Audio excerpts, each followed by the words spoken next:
वो भी चूड़ियां पहने हुए नहीं। फारूक अब्दुल्ला साहब ने ये बोला है कि पाकिस्तान के पास एटम बम है। उनके पास भी एटम बम है, ये याद रखिए। और अफसोस यह है कि वो एटम बम हमारे ऊपर ही गिरे। इंडी गठबंधन के नेताओं पर पाकिस्तान की छाप। डिफेंस में सर कह रहे हैं तो करें, हम कौन से रोकने वाले हैं?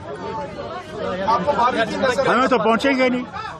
ये भी याद रखे वो कि वो भी चूड़ियां पहने हुए नहीं, ये याद रखिएगा। उनके पास भी एटम बम है, ये याद रखिएगा। और अफसोस यह है कि वो एटम बम हमारे ऊपर ही गिरेगा। आज तक आपने सिर्फ यह सुना होगा कि पाकिस्तान के कुछ नेता और कुछ सिरफिरे नेता कभी कभार ये बयान देते थे कि पाकिस्तान के पास एटम बम है, और कभी कुछ सिरफिरे कट्टरपंथी मजहबी नेता या मौलवी ये बयान देते थे कि पाकिस्तान के पास एटम बम है। पर आज पहली बार इंडी गठबंधन के एक अत्यंत वरिष्ठ और सिरमौर नेता फारूक अब्दुल्ला साहब ने यह बोला है कि पाकिस्तान के पास एटम बम है। यानी जो वहां के कभी शायद इक्का दुक्का मौकों पे छोड़ के वहां के किसी सीरियस नेता ने नहीं बोला, वहां के सिर्फ पाकिस्तान के सिरफिरे नेताओं ने बोला। इंडी गठबंधन के सिरमौर नेता वो बोल रहे हैं। और यहां पर सवाल सिर्फ एक बयान का नहीं है। मैं इंडी गठबंधन और कांग्रेस पार्टी से 7 सीक्वेंस कोट करना चाहता हूं जो पिछले एक हफ्ते में हुए।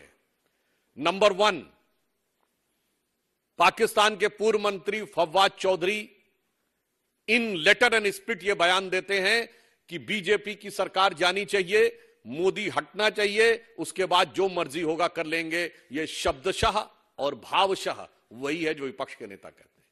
फिर दूसरी घटना होती है, second sequence, the same Fawad Chaudhry. और मैं पुनः याद दिला दूं, ये फवाद चौधरी वही है जिसने कहा था कि पुलवामा तक मैंने घुस के मारा है, ये सरकार के मंत्री के रूप में। फिर same Fawad Chaudhry, second point, अब वो जवाहरलाल नेहरू को महान सोशलिस्ट और राहुल गांधी को साहब कहते हैं।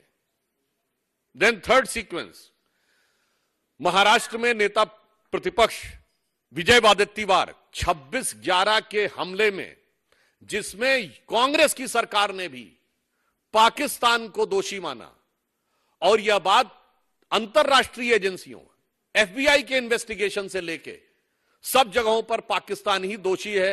हाफिज सईद उसका करता धरता, और उसके लिए इवन कांग्रेस की सरकार ने पाकिस्तान से भी उसको मांगने के लिए रिक्वेस्ट, गुजारिश, दरख्वास्त दी थी, और वो उस पर कवर फायर देने की कोशिश कर रहे हैं।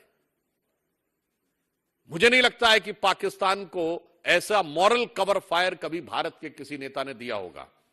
Then comes the fourth sequence, fourth event in the sequence, Punjab के पूर्व मुख्यमंत्री चरणजीत सिंह चन्नी पूंछ में हुए हमले पे जिस प्रकार का शर्मनाक बयान देते हैं, वो एक बार फिर पाकिस्तान की करतूतों पर पर्दा डालने का काम है।